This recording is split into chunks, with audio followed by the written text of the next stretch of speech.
Pessoal, boa noite. Na aula de hoje, a gente vai detalhar um pouco a implementação do algoritmo de ordenação de dados Quicksort. Então, a gente veio aí na última semana trabalhando com os nossos seminários sobre ordenação de dados, que estão todos disponíveis, que foram seminários de métodos eficientes. Então, a gente viu alguns métodos aí, como Quicksort, Mersort, o Heapsort, Shellsort e o Counting Sort. Então, além daqueles métodos simples, a gente viu esses outros métodos e a gente vai ter por objetivo hoje dar uma entendida um pouco melhor em um desses métodos, que é o Quicksort. A gente vai ver a implementação desse método que está disponível aqui. E, por último, a gente vai fazer a comparação de execução de tempo. Então, a gente vai ver que, na maioria das vezes, qual consegue executar mais rápido, e isso está muito relacionado à massa de dados que a gente está trabalhando. Então, para que a gente consiga desenvolver as atividades de hoje, dentro aqui da nossa semana 8, a gente tem aqui um tópico aqui, material Quicksort. Então, tem uma simulaçãozinha que eu vou mostrar aqui, tá um PDF, que depois vocês podem pegar ela. Tá aqui esse arquivo aqui, algoritmo de ordenação Quicksort, que é a nota de aula que eu vou passar. Tem um capítulo do livro da Ana Fernanda Ascencio aqui, que é uma parte curta aqui, que trata sobre o Quicksort. Então, é um ótimo material complementar aqui. Tem um paper original de quando foi criado o Quicksort, eu cito ele aqui, então ele está disponível aqui também. É bem legal a gente dar uma olhada no artigo original que partiu, da onde partiu o estudo de um determinado método que a gente está estudando. E aqui tem dois códigos aqui. Então tem um Quicksort comentado e um Quicksort aqui, que serve para a gente poder detalhar o que a gente está fazendo hoje. Então, vocês podem pegar esses códigos aqui também, que depois na sequência a gente vai usar. O Quicksort comentado, o Quicksort normal, e aqui tem a biblioteca. Dentro da biblioteca, que na verdade só tem umas funções mostras, uns prints aqui, alterados, para a gente poder ver os vetores de forma parcial. E tem um arquivo zip aqui. Esse compara todos. Eu criei uma biblioteca, onde tem um arquivinho para cada um dos algoritmos de ordenação, para ficar fácil de enxergar. E depois chamando tudo dentro de um único arquivo aqui, e a gente conseguindo utilizar para casos de teste. Aqui, no caso, o tamanho dos vetores estão limitados a 100 mil elementos. Então, se a gente colocar mais 100 mil elementos, que a gente vai ter problema. Então, vamos lá, a gente vai dar uma repassada na lógica aqui. Depois, a gente vai dar uma olhada no código ali, na implementação do código. Vamos ver ele funcionando de acordo com a nossa simulação. E, por fim, a gente vai fazer a comparação de todos esses métodos. E aí, a gente faz o fechamento do nosso conteúdo de algoritmos de ordenação. E aí, vai faltar a gente só ver uma implementação, ver como usar isso em uma linguagem de alto nível, em Java ou C#. Por mais que está tudo pronto lá, então a gente vai ver essa utilização, gerar uma massa de dados e pedir para ordenar lá posteriormente. Então a gente vai agora para o nosso último algoritmo de ordenação, que é o Quicksort. Eu não consigo tirar a quinta série de mim. Quando eu vejo Quicksort, eu lembro do Quick. Alguns de vocês aí devem ter visto aí esse Quick. Era uma chocolatada de morango, mas nada a ver aqui. O Quicksort, ele foi proposto lá em 1960 e publicado em 1962 pelo Roari. Ele é um algoritmo de ordenação interna, ele faz a ordenação dos dados em memória, então os dados têm que estar na memória RAM, e é o algoritmo de ordenação mais rápido que se conhece para a maior variedade de situações.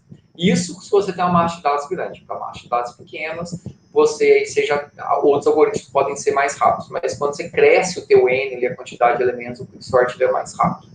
Ele não é estável, quer dizer que ele não mantém a ordem relativa dos elementos. Então, se eu tiver 2 elementos 4 para ordenar, pode ser que a ordem desses 2 elementos se invertam. E ele tem um pior caso muito ruim, né? Que é o de n ao quadrado, que recai lá naqueles algoritmos simples. Mas isso só vai ocorrer quando ele estiver totalmente inverso, você pegar o pivô na posição invertida, e aí ele vai se comportar aí na mesma lógica aí como se fosse um bubble sort da vida ali, né? Então ele vai cair no O de n ao quadrado. Provavelmente ele é o algoritmo mais utilizado, por quê? Porque é o que está implementado na maioria das linguagens de alto nível. Ele está lá dentro, então você não vê, né? Quando você dá um ponto sort, seja em C#, seja em Java, seja em Python, o que está ali atrás rodando é o Quicksort. Ou varia ali, né? ou é o quicksort ou é o merge sort, mas na maioria dos casos, como quando você ordena dados dados primitivos, inteiros, booleans, vai ser o quicksort aí.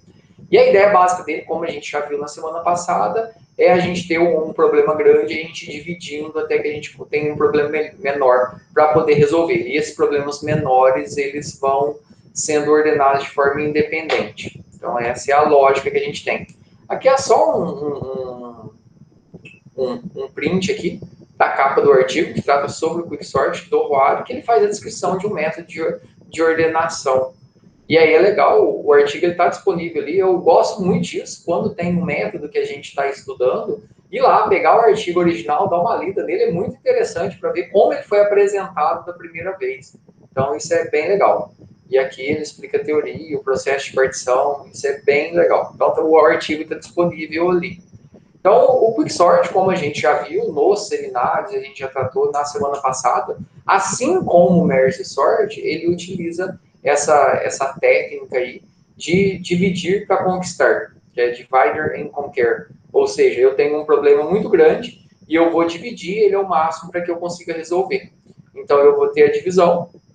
Durante a minha divisão, essa divisão vai ser de forma recursiva para que eu consiga conquistar a minha solução. Então, eu tenho um problema muito grande e aí eu vou dividindo ele até que eu fique com a forma mais simples de ordenar. Que no caso aqui, a forma mais simples é quando eu tenho dois elementos. Até a gente chega a chamar o quicksort para um único elemento aqui, só que eu não vou deixar ele rodar. Não faz sentido eu tentar ordenar, fazer a comparação da posição 0 para a posição 0, por exemplo. Ou seja, dela com ela mesma. Então, pegando um problema aqui, a gente tem o algoritmo de ordenação no quicksort, é definido o pivô, aqui, nesse exemplo aqui, o valor 4.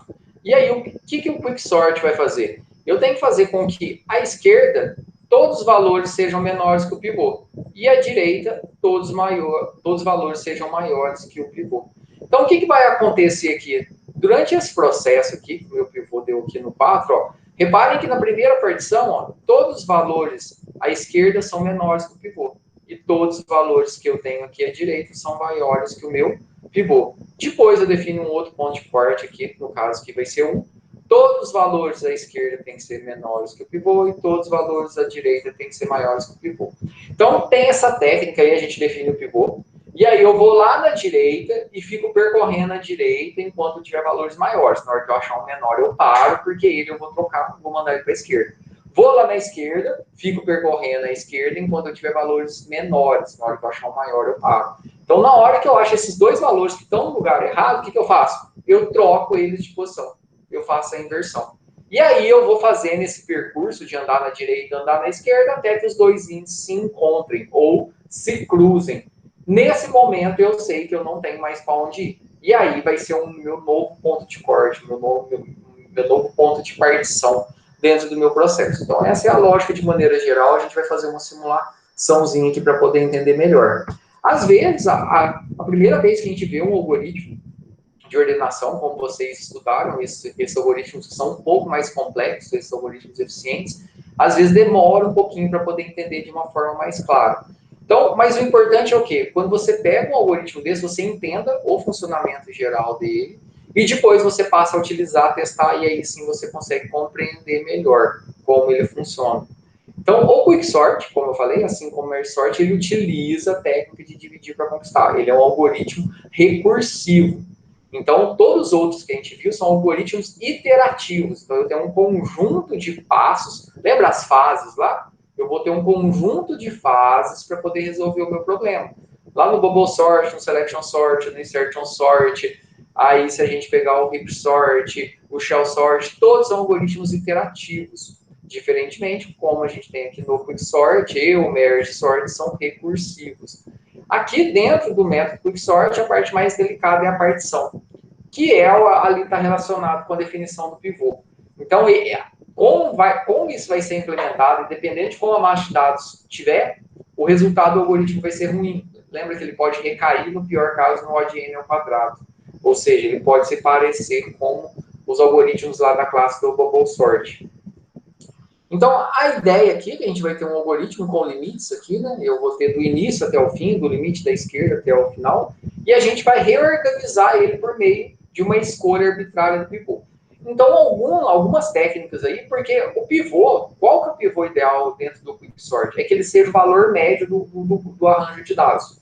Mas eu procurar o valor médio toda vez para definir o pivô, eu tenho um esforço computacional muito grande.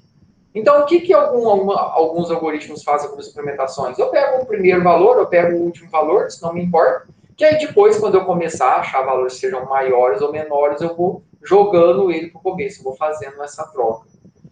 A forma que eu gosto de implementar, que é a forma que a Ana Fernanda Ascencio implementa e que é a forma que alguns autores implementam também, é definir o pivô como o elemento central ali do arranjo de dados.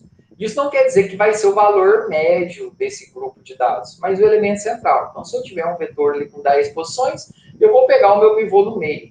Isso se o meu vetor estiver totalmente invertido, aquela ordem que eu quero criar, isso evita o meu pior caso. Então, o que a gente vai fazer? Eu defino meu pivô, por exemplo, alguém lá no meio, e todas as chaves que forem menores ou igual a ele, eu vou jogar para a esquerda. Todos os valores que são maiores, eu vou jogar para a direita. Então, a gente vai utilizar essa técnica aqui. Então, primeira coisa, dentro do nosso algoritmo, a gente vai ter a definição do nosso pivô. Então, eu vou ordenar do início até o fim. E aí, eu vou definir o meu pivô. E aí, na primeira passagem, a cada chamada recursiva, eu já vou organizando os meus dados. Vou fazer com que todos os valores maiores fiquem à direita e todos os valores menores fiquem à esquerda. E aí, eu vou ter um ponto de partição. E esse ponto de partição vai ser ali o meu meio, basicamente, desse arranjo de dados, mais ou menos, né? Logicamente, depende da massa de dados e depende do valor que você pegou o pivô. E aí eu vou chamar recursivamente o meu algoritmo Quicksort, depois do início até o meio, depois do meio mais um até o fim. E aí eu vou quebrando, e eu vou ficar fazendo isso enquanto o início for menor que o final ali, né? Porque se por acaso os dois forem iguais, quer dizer que eu já quebrei tanto que eu tenho só um elemento na minha mão.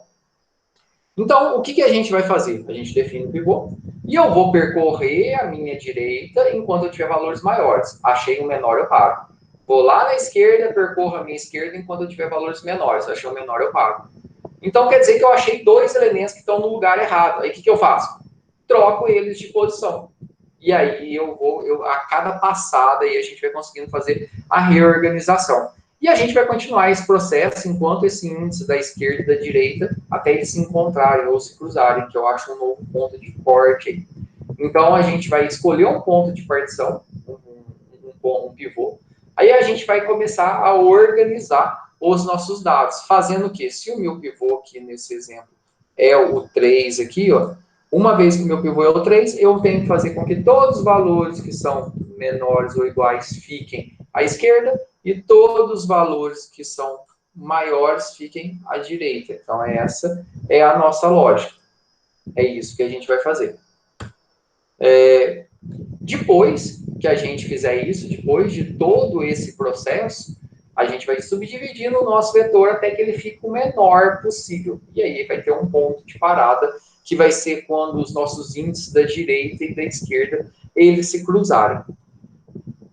Para a gente executar o nosso Quicksort, a gente vai fazer uma simulaçãozinha no Excel que fica mais fácil de entender. A gente vai receber um vetor, a gente vai receber o índice do primeiro e do último elemento. Porque isso não vai ser constante, esses índices. Então, no começo, eu quero ordenar do índice 0 até o n-1, que é o último índice do vetor. E aí, depois, o que vai acontecer? Eu já não vou, aí depois, quando o meu meio receber aqui, e eu chamar o Quicksort do primeiro até o meio, esse meio aqui, por exemplo, vai receber um valor perto da metade do vetor. Então, se eu tinha um vetor de 10 posições, o meio vai receber 5. E aí, depois, vou mandar ordenar o quê? Da posição 0 até a posição 5, por exemplo. Depois, eu vou mandar ordenar da posição 6 até a posição 9. Então, esse índice, tá vendo aqui, ó? Aqui é a minha função Quicksort. E aqui eu estou chamando a função Quicksort duas vezes. Então, aqui está acontecendo uma recursão. Aqui eu estou enxergando que esse método ele é recursivo. Quem faz a organização de dados realmente, define o pivô, que faz o trabalho de ordenação, é o método partição, certo? Então, aqui dentro do Quicksort, a gente chama esse método partição aqui, tem alguns que chamam de organiza, a grande maioria chama de partition, por isso que a gente coloca partição aqui. E aqui depois vou chamando recursivamente meu método Quicksort, mas sempre diminuindo, sempre eu vou sair do primeiro ao meio, depois no meio mais um, né? Ou seja, da próxima posição até o fim. E a gente vai ficar fazendo isso de forma recursiva. O que a gente vai ficar fazendo? A gente vai ter dois índices, né? Vai ser o índice da esquerda e da direita. Lembra que na direita eu vou percorrer a direita enquanto os valores forem maiores. A esquerda eu vou percorrer a esquerda enquanto os valores forem menores. E eu tenho que definir o pivô. O que o pivô vai ser? O início mais o fim dividido por 2. Então, se eu pegar aí um vetor de 10 posições, eu tenho índice de 0 a 9. Então, vai ser 0 mais 9 dividido por 2 inteiro vai dar 4. Então, o meu pivô vai ser o índice 4. E eu vou ficar fazendo o quê? Enquanto o meu índice da esquerda for menor que o da direita, que a esquerda e a direita eles estão lá nos dois extremos. Um está lá de cada lado. Eu vou ficar andando na direita enquanto os valores da direita forem maiores que o valor do pivô.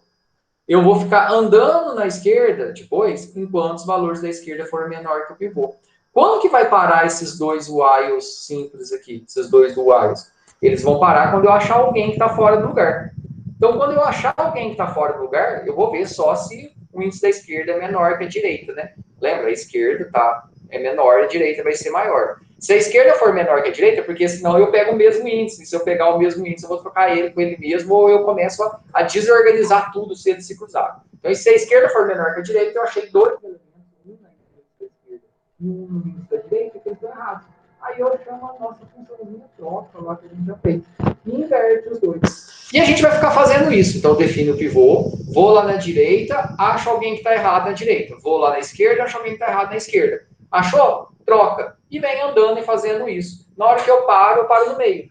Com uma passada, com essa fase só, o meu vetor ele não está organizado. Mas a cada chamada recursiva, que aí depois eu vou retornar um índice, que poderia ser um índice da direita ou da esquerda, aqui tanto faz, que vai ser o meu novo ponto de partição.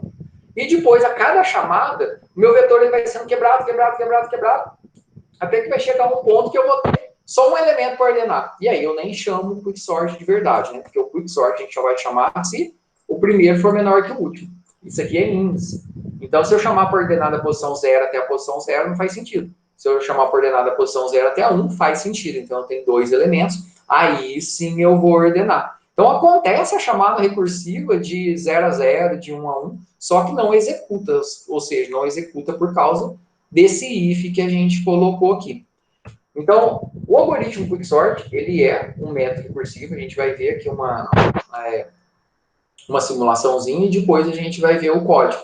Aonde a gente tem como lógica, tem um problema grande, defino um pivô. Todos os valores da direita tem que ser maior, todos os valores da esquerda tem que ser menor. Achei os dois elementos que estão incorretos, ou seja, um valor que é menor que está à direita e um valor que é maior que está à esquerda, troco os dois. E a gente vai ficar dentro desse processo aí, até que eu consiga chegar na minha instância trivial. Qual que é a minha instância trivial aqui? Ele vai parar a minha instância trivial se o primeiro for menor que o último, eu executo. Se não, ou seja, se o primeiro for igual ao último aqui, eu vou parar. Então, ele vai reduzir até que eu chegue ao mínimo possível, que é onde ele vai parar, que ele vai matar a instância lá, quando eu tentar ordenar um único elemento. Vamos aqui, tem uma... Aqui dentro do Google Sala de Aula, eu coloquei simulação Quicksort. Peguem ele, que aí dá para vocês acompanharem o que a gente vai fazer aqui. Ó. Deixa eu pegar ele aqui.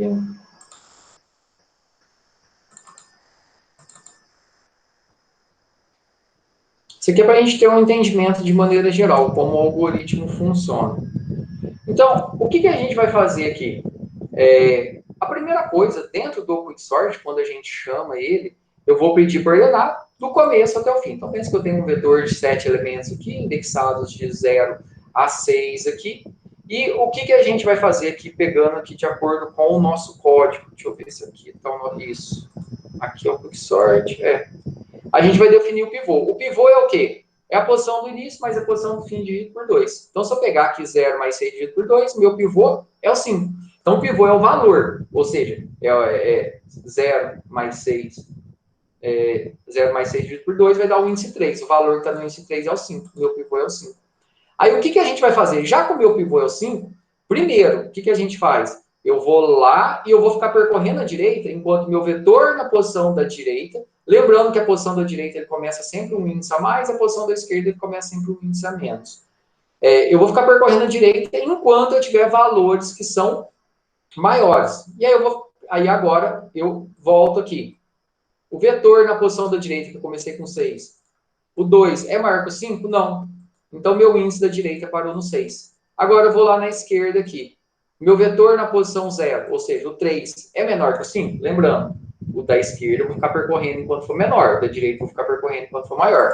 3 é menor que o 5? Incremento. 6 é menor que o 5? Não. Então, meu índice da esquerda parou no 1, meu índice da direita parou no 6. O que vai acontecer aqui? Ó? Vai trocar o índice 1 com o índice 6. Lembra lá que a gente chama o troca? Então, vai trocar esses dois aqui. Ó. Tá vendo que eles trocaram aqui? E, nesse caso aqui, o meu pivô permanece o mesmo. Por quê? Só vai parar essa passada quando os dois índices da esquerda e da direita se cruzarem.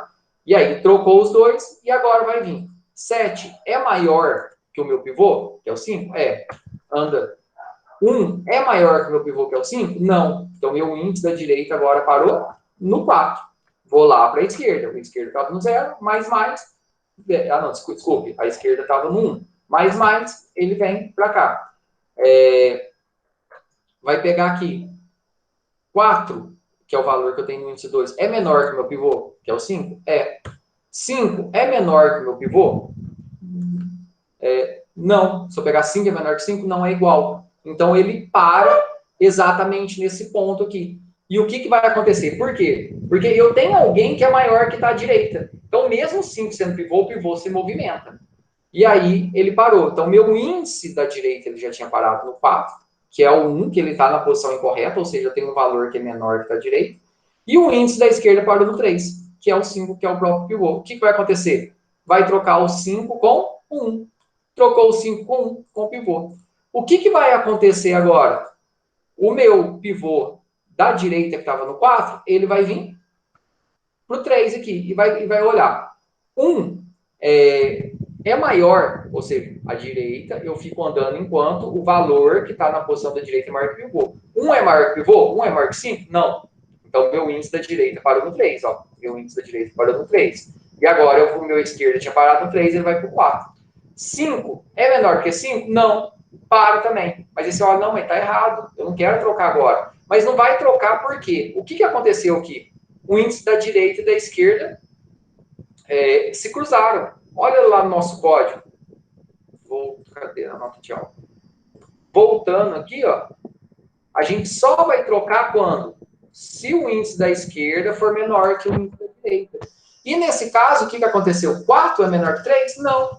Então não vai trocar. Como não vai trocar aqui, ó, ele vem para o fim do while e vai retornar o índice da direita. Quanto que o índice da direita está valendo aqui? 3. Então, esse índice da direita aqui, ó, ele vai ser o meu novo ponto de corte. Por quê? Ele vai retornar esse valor para onde? Ó? A função partição aqui, ó, esse retorno do 3 vai vir para onde? Para o meio. E o que vai acontecer? Uma nova chamada da função quicksort, passando o meu vetor, passando o índice do primeiro, que no caso aqui é 0, e o índice do meio, que ele recebeu 3. Aí o que vai acontecer aqui agora, então? Quando a gente, na nova chamada do quicksort aqui agora, vai aqui o 0 é o primeiro, e o índice que ele retornou, que é o índice da direita, que é 3, é aqui, ó, tá vendo bem? Então, essa aqui, ó, é essa chamada do quicksort, ó. Tá vendo essa chamada do quicksort aqui, ó? Quicksort do primeiro ao meio. É isso aqui, ó, quicksort do primeiro ao meio. Então, eu estou fazendo uma nova chamada do meu algoritmo de ordenação, só que agora eu estou reduzindo. Lembra que o objetivo da recursão é reduzir o nosso problema? E agora a gente está reduzindo o nosso problema. E a gente vai ter uma nova chamada aqui. Então, quando eu entrar aqui, o que vai acontecer? Vai executar aquela função partição novamente. O que a função partição faz? Ela escolhe um pivô e vai fazer o quê? Com que todos os valores maiores fiquem à direita e todos os valores menores fiquem à esquerda. E isso, toda vez. Então, a cada passada dessa, a minha massa de dados ela começa a ser organizada. Então, se pegar o pivô aqui, ó, 0 mais 3. 3 dividido por 2 inteiro dá 1. O meu pivô é o 2 aqui. Então, o meu pivô é o 2. E aí, eu vou lá na direita aqui. 1 é maior do que 2? Não. Então, meu índice da direita já parou aqui no 3. 3 é menor do que 2? Não. Então, meu índice da esquerda parou no 0. Então, ó, meu índice da esquerda está no 0 e da direita está no 3. O que vai acontecer aqui? Ó? Trocar o 3 com 1. Trocou o 3 com o 1 aqui. E aí vai andar. Lembrando, o meu pivô continua o mesmo valor. Ele pode se movimentar, mas ele continua o mesmo valor. E aí agora eu ando aqui à direita. Eu vou olhar, 4 é maior do que o meu pivô, que é 2? Anda. 2 é maior que 2? Não. A esquerda estava no 0, ele vai andar, vai vir para cá. 2 é menor que 2? Não. Então, tanto o meu índice da direita e da esquerda parou no 1. O que vai acontecer aqui? A gente só vai trocar se o esquerda for menor que o direito. Como não é, o que vai acontecer aqui? Ele simplesmente vai sair e vai retornar o valor da direita, como meio. Então, agora, esse novo meio, essa nova instância que está sendo chamada, a direita é 1. Então, o que vai acontecer? Vai chamar o quicksort de 0 a 1. Então, lembra, eu tinha um vetorzão, e aí agora eu quebrei ele no meio, agora eu estou quebrando ele de novo. Logicamente, não vai ser sempre às vezes no meio. Pode ser que eu faça uma quebra, vamos pensar lá que eu tenho 100 elementos. Pode ser que uma quebra aí desse partição, ele saia de 0 a 5. E a outra chamada vai sair com toda aquela massa de dados. Mas aí depois essas outras quebras podem ser melhores. Por isso que a definição do pivô aqui influencia tanto no desempenho. E aí ele vai ordenar. Então, aqui vai definir o pivô. 0 mais 1, 1 dividido por 2, 0 inteiro. Né? Então, meu pivô é 1. E vai olhar à direita aqui. 2 é maior? Anda. 1 é maior que 1? Não. Então, vai parar aqui. O índice da direita parou no 0. Vai lá para a esquerda. 1 é menor que 1? 1 é menor que 1? Não. Para também. Então, está com o mesmo índice aqui. Ele não vai fazer a troca e vai deixar dessa maneira. E aí, depois, o que vai acontecer aqui ainda? Como o direita, que é 0, o que ele vai acontecer? Ele vai chamar o quicksort de 0 a 0. Só que, quando ele chamar o quicksort de 0 a 0, ele não vai executar por quê? Porque a gente colocou o nosso código. Eu só deixo executar se eu chamar aqui ó, de 0 a 0. 0 é menor que 0? Não. Então, ele não vai executar aqui. Então, ainda vai acontecer a chamada do quicksort de 0 a 0. A gente pode colocar o print lá depois no comentário. Vai acontecer a chamada do quicksort de 1 a 1. E aí já acabou essa instância. Quando a gente voltar aqui, ó, ele já executou aqui. Aí agora o que ele vai fazer? Quicksort do meio mais 1 até o último. Então, se eu pegar nessa instância que a gente está aqui, ó, quem que é o meio mais 1? É o 2. E da instância anterior, quem que é o último aqui? É o 3. Então, ele vai chamar o quicksort aqui de 2 a 3. E o que vai acontecer? Ele vai voltar dentro do mesmo processo. Ou seja, ele vai calcular o pivô. 2 mais 3, 5, dividido por 2, 2. O pivô vai ser o 4, vai lá na direita. 3 é maior que 4? Não, então para. O índice da direita está aqui, é o 3. 4 é menor que 4? Não, então para. 2 é menor que 3? Então vai trocar o 2 com o 3 aqui. Depois ainda vai chamar o quicksort de 2 a 2, vai chamar o quicksort de 3 a 3 e morre a instância. E aí vai voltar em qual instância? Vai voltar nessa instância aqui em cima, ó. Quando retornou aqui, que a gente fez do 0 até o meio, agora vai fazer do meio mais 1 até o fim. O meio mais 1 nessa instância é o quê? É de 4 até 6. E aí vai executar o quicksort aqui de 4 a 6. E aí vai fazer o mesmo processo. Calcula a partição. 4 mais 6, 10. Dividido por 2, 5. Pivô é o 7. 6 é maior que 7? Não. A direita para aqui no índice 6. 5 é menor que 7? 7 é menor que 7? Não, para. O índice da esquerda para no 5. 5 é menor que 6? Vai trocar o 5 com o 6 aqui. Quando andar aqui, os índices vão se inverter, não vai fazer mais nada aqui. O índice da direita ficou 5, vai chamar o quicksort de 4 a 5 aqui. Vai calcular o pivô da mesma maneira. 4 mais 5, 9, dividido por 2, 4. Calculou o pivô, é 5. 6 é maior que 5? 5 é maior que 5? Não. 5 é menor que 5? Não. Mas aí, como vai parar aqui, os dois índices são iguais, não troca, ainda vai chamar o quicksort de 4 a 4, vai chamar o quicksort de 5 a 5, vai chamar o quicksort de 6 a 6, ele vai chamando tudo, porque ele tem aqui, ó. Porque se eu pegar o meio mais 1 aqui do 5 é 6, o final é 6. Então ele vai chamar tudo isso aqui, ó. Ele chama, só que a gente não deixa executar, porque não faz sentido. E no final, a minha massa de dados está ordenada. Então a gente tem um problema grande e a gente vai quebrando. E a cada passada, o meu algoritmo vai organizando, o que faz com que ele seja muito eficiente. Para a gente poder ver isso aqui funcionar e acreditar, aqui dentro, lá dentro do Google Sala de Aula, tem lá um Quicksort comentado, que ele faz exatamente o que a gente está vendo aqui. Deixa eu só voltar nele aqui para ver se ele está lendo. Tá, isso, o Gera está comentado e ele está lendo. Então, peguem ele aqui, ó, para a gente poder executar, que é exatamente aquela lógica lá. Eu só não coloquei para a gente digitar, senão a gente ia precisar de mais umas 2 aulas para fazer isso. E nesse caso, que não faz sentido a gente gastar tempo digitando. O importante é a gente entender a lógica geral desse algoritmo. Então, vamos lá. Eu vou executar ele aqui. Então, a gente tem a nossa função quicksort. Lembram dela aqui? Sempre que o quicksort está sendo executado, tá vendo que eu estou dando um print? E a gente vai ver aquele quicksort sendo chamado lá de 0 a 0, de 1 a 1, só que ele não vai executar porque o início não é menor que o fim aqui nesse caso. E até eu estou dando uma pausinha aqui, ó. E esse mostra 2 é só um print vetor, só que eu passo da onde até onde que eu quero printar no vetor. Porque sempre a gente faz quantidade de elementos, né? Eu quero printar de uma posição, da 5 até a 8, por exemplo. Então, a gente tem os índices definidos de quais posições do vetor que a gente quer mostrar. E aqui também só tem o print mostrando ele fazendo o deslocamento da esquerda à direita. Lá no outro código lá que eu mostrei, eu coloquei tudo numa única linha para ficar mais fácil de entender. Então, vamos executar ele aqui só para a gente poder ver um passo a passo. Eu vou colocar essa mesma massa de dados, que aí a gente consegue simular elas. Eu acho que fica melhor aqui, ó. E vocês podem fazer a mesma coisa. Então, 7 elementos, 3, 6, 4, 5, 1, 7, 2.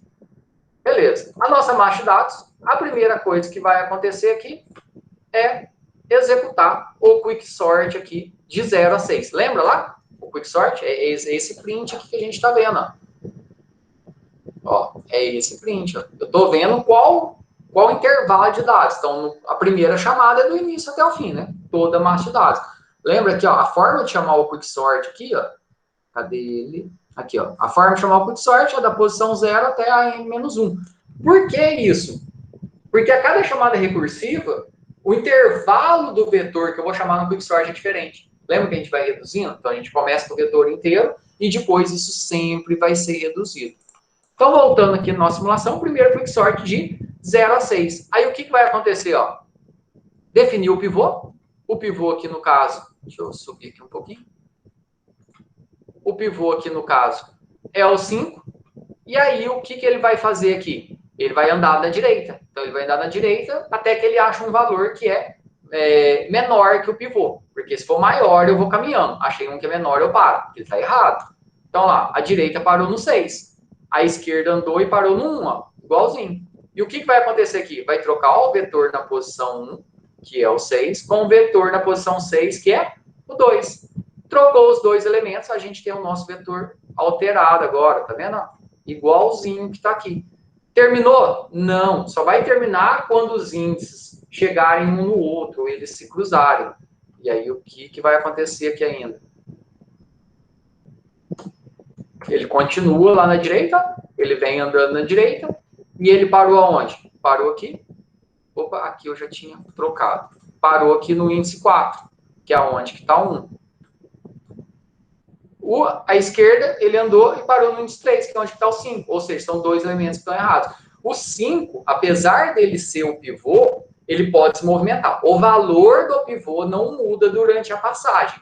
Ou seja, a cada chamada recursiva o pivô vai ser 1, a cada chamada da função. Mas durante a execução da função partição, que ela não acabou ainda, né? Ela tá dentro da execução dela, o valor do pivô não mostra.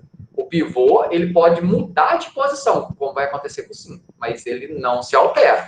Então, isso é importante ter em mente.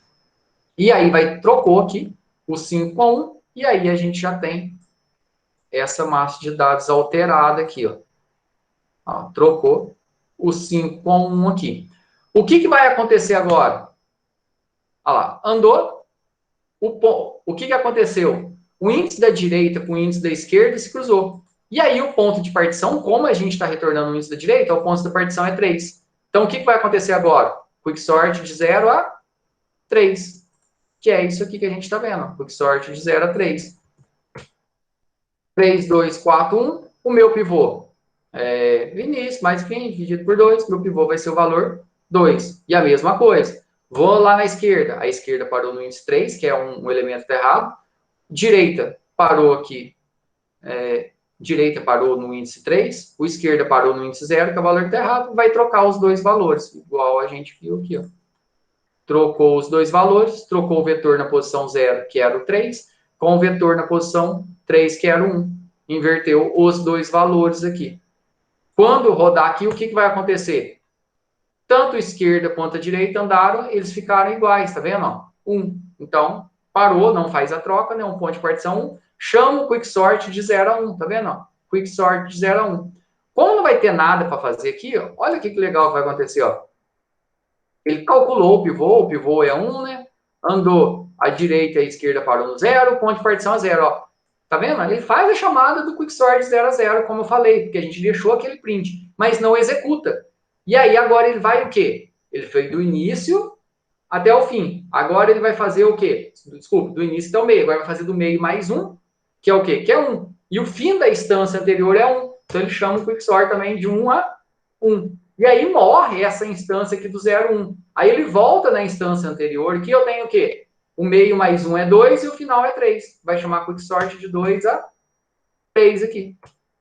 E aí ele vai fazer todo aquele processo que a gente já detalhou também. Vai fazer a troca aqui. Andou. Depois aqui, ele fez aqui de 2 a 3, ó. Ele executou, já fez toda a troca. Ele chama, lembra que eu falei? Ó, depois que ele fez a troca, ele chama o quicksort de 2 a 2. Depois vai chamar o quicksort de 3 a 3. Então, também eu tenho um problema muito grande. Ele vai reduzindo ao ponto que ele só tem 2 elementos para ordenar. 2 elementos ele ordena. Mas ele faz a chamada ainda de um só, para ver que, logicamente, ele não precisa e a gente não deixa se executar. E aí, depois ele vai pegar do meio mais um, que é de 4, até o fim, que é o 6. Então, ele vai chamar aqui o quicksort de 4 a 6.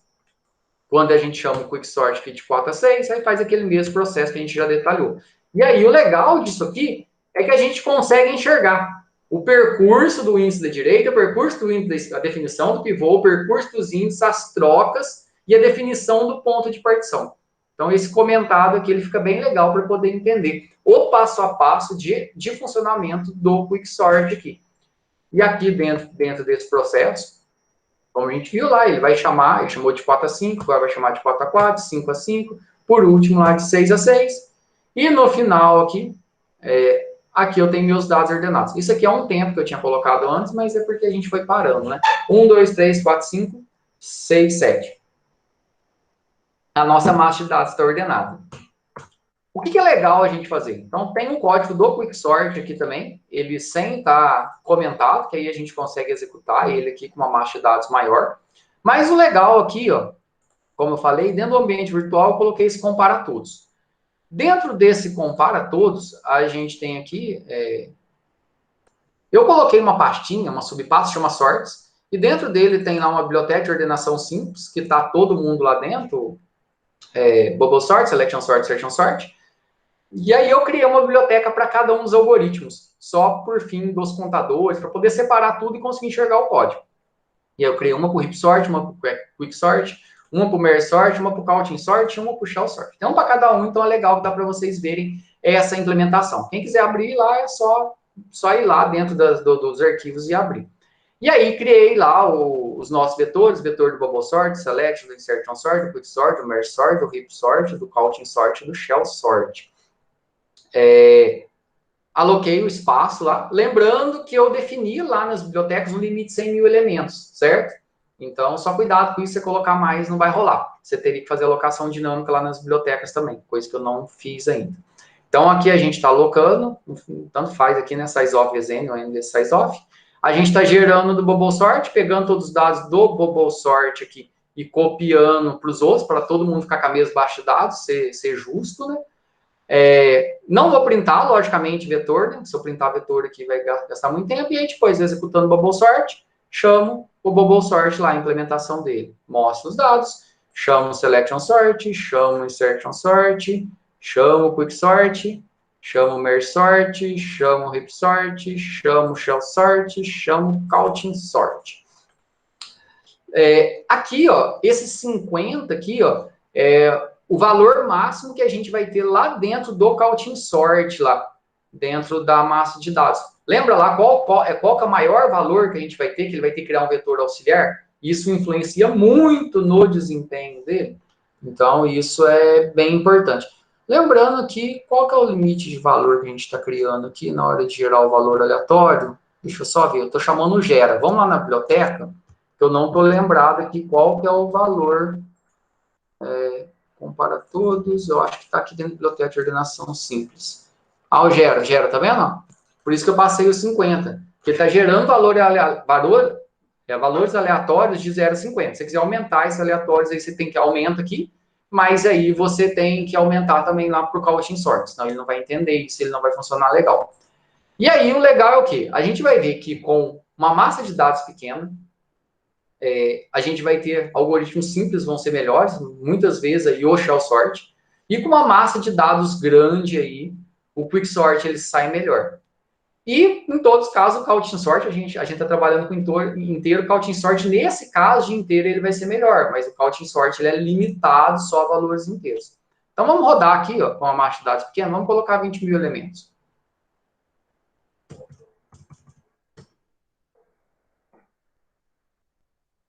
Então, para 20 mil elementos, aqui é muito rápido, né? O bubble sort 1.8, o selection sort 0.53, o insertion sort 0.38, e aí a gente pega aqui o quick sort 0.02, o merge sort 0.08, o heap sort 0.04, o shell sort 0.03, tá vendo? O shell sort tem um desempenho. Agora o quick sort foi melhor, por uma sorte do pivô também, da massa de dados gerada, mas o shell sort, para esse caso, ele costuma ser mais rápido. E o counting sort aqui, ele gastou 0.02, a mesma coisa que o quick sort.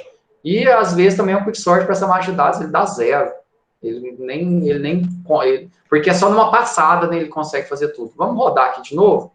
Vamos colocar 25 mil elementos aqui.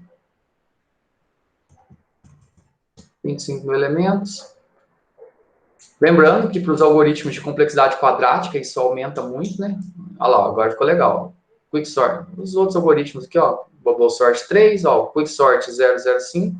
O merge 0.14. O heap 0.14. O shell sort 0.04. Tá vendo? Ó? O shell sort ficou melhor. Por quê? Porque para uma massa de dados pequena, o shell sort, que ele é simples, ele é derivado do insertion sort, ali com desempenho melhor, ele costuma ser melhor em muitos casos. E o heap sort também, às vezes, ele tende a ser melhor em alguns casos. Aí não tem. Tá vendo? E o counting sort, olha que legal. A massa de dados ajudou ele. Ele deu 0.000. Nem conseguiu contabilizar tempo de tão rápido. Mas então vamos usar só o counting sort? Não tem como. O counting sort é limitado só a inteiros. Então não vai rolar. Só que o problema cresce muito quando a minha massa de dados cresce também. Então, por isso, a gente estuda e passa a entender qual que é a diferença de eu usar um algoritmo eficiente. Por isso que a gente estudou esses métodos analíticos, que a gente consegue observar o comportamento do algoritmo dado uma entrada, quando essa entrada cresce ao infinito. Então, se eu tenho uma massa de dados que ela é muito grande, o meu problema ele cresce de forma, às vezes, aqui está quadrático, mas ele pode crescer de forma exponencial. Então, a gente conhecer métodos não adianta simplesmente resolver um problema. A gente tem que conhecer esses diferentes métodos e depois, logicamente, buscar resolver esse determinado problema da melhor maneira possível. Aqui ele vai demorar um pouquinho, alguns segundos, no caso, o bubble sort. E agora, só dando um aviso. Na quinta-feira, a gente não vai ter gravação de aula assíncrona, a gente só vai ter uma atividade da lista de revisão. Na semana que vem, a gente finaliza o nosso conteúdo, que a gente vai ver o algoritmo de busca binária, e só para poder ir adiantando, ter uma lista de exercícios de revisão, que aí já dá para vocês começarem a olhar ela, e a data de entrega dela vai ser para a data da nossa prova. Então, semana que vem a gente finaliza o nosso conteúdo, na outra semana a gente faz pré-prova, faz revisão, e na outra a gente faz prova. Então, só dando uma perspectiva efetivo aqui, ó. Semana que vem a gente termina o conteúdo. Na semana do dia 27, a gente faz a pré-prova e na semana do dia 3 a gente faz a nossa primeira prova. Aí, ó, agora acabou aqui, ó. Ó, aqui deu 52 segundos e a gente chega ao ponto aqui, ó, do Quicksort da 0.012. Olha a diferença de eu ter um algoritmo aqui de 52, 18, 3 para 0.012. Aqui o MERSORT 0.029. Olha o RIPSORT aqui, que legal. O RIPSORT ficou melhor que o MERSORT nesse caso. O ShellSort 0.015 ficou melhor que os outros dois, ó, bem próximo do QuickSort, a massa de dados ajudou ele. E o CouchingSort 0.005, mas lembrando, ele não é aplicável a qualquer massa de dados. De maneira geral, o QuickSort ele tem o melhor desempenho se comparado a todos os outros algoritmos. Viu que a gente rodou algumas vezes aqui, ele vai ter o melhor desempenho. Logicamente, isso depende um pouco da implementação e depende da massa de dados. O que a gente fez hoje, ficou claro? Ficou alguma dúvida?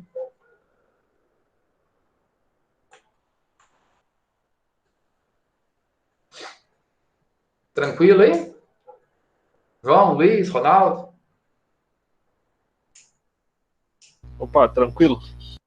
Beleza? Joia.